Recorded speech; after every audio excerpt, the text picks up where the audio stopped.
Now, moving towards our next segment of the program, an exclusive question and answer session, the very famous Ask Asma Shams.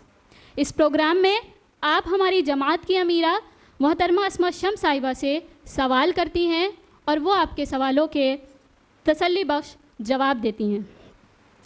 Mrs Asma Shams IRO ladies wing की president होने के साथ तकवा Islamic school की principal भी हैं। जितने भी लेडीज़ प्रोग्राम कंडक्ट कराए जाते हैं वो मैम की जिद्दोजहद का ही नतीजा है और आप ही के ज़ेर निगरानी तमाम प्रोग्राम्स तैयार भी कराए जाते हैं। यूँ तो मैम आपके सवाल के जवाब देती ही रहती हैं, पर जैसा कि माह रमज़ान चल रहा है तो बहुत सारे सवालात आपके जहनों में होंगे, तो इन सवालों के तसल्ली बख्श जवाब देने के लिए आज का ये प्रोग्राम ऑर्गेनाइज़ किया गया है। मेरे हाथ में अब सवालों की स्लिप्स भी आ चुकी हैं, तो मैं इनवाइट करती हूँ हर दिल अज़ीज़ मिसेस शम्स को कि वो माइक पर आएँ और आपके सवालों के तशफ़ी बख्श जवाब दें।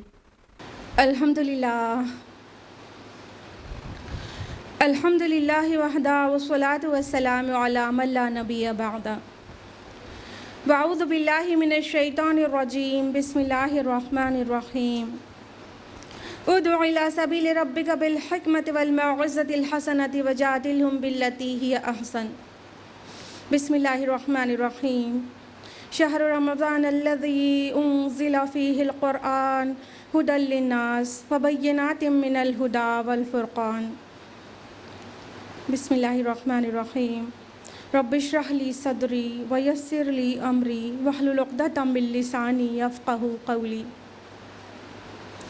मेरी अज़ीज़ी सामियात, सवाल व जवाब के इस सेशन में आपका तहे दिल से खैर मक़दम है।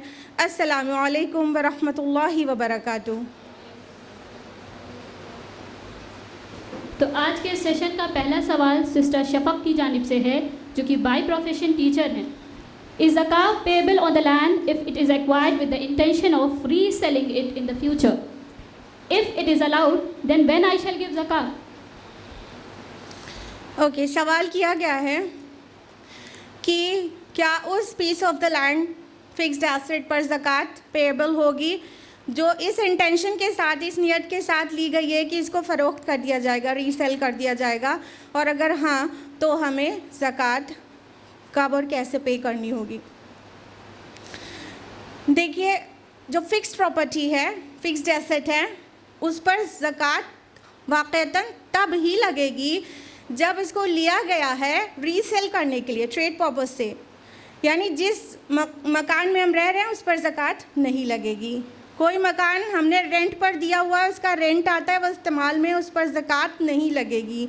और अगर रेंट पर मकान है और रेंट आता है, उसको हम सेव करते हैं, तो उसका जो कैश हम सेव कर रहे हैं उस पर ज़कात पेएबल होगी। अमाउंट अभी बताते हैं।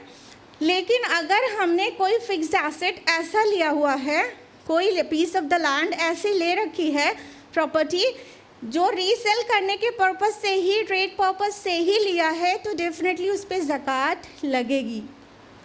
तो ज़कात कितनी लगेगी और कब लगेगी, इसके लिए शरीयत का हुक्म ये है कि जब भी वो प्रॉपर्टी ख़रीदी गई होगी उस पर जब एक साल गुज़र जाएगा, ल्यूनर ईयर, ठीक है, कमरी साल, एक साल गुज़र जाएगा, तो उस पर ज़कात लगेगी अगरचे उसकी वैल्यू निसाब तक पहुंचती हो, यानी वो प्लस कैश हो और सब तरह की चीज़ें मिलाकर अगर 85 ग्राम्स गोल्ड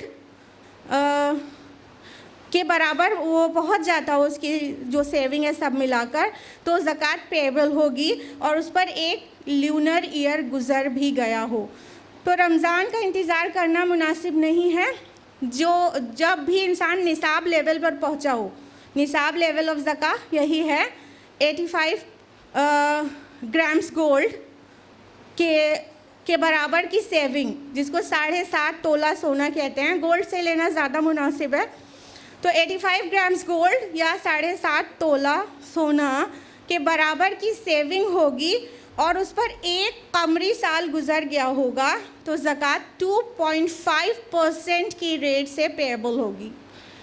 तो इस तरह से ज़कात अदा की जाएगी और जो प्रॉपर्टी रीसेल करने के लिए ली जाती है उस पर ज़कात पेएबल होती है। उम्मीद है जवाब आपको मिल गया होगा। जज़ाकल्लाह खैरन कसीरा मैम।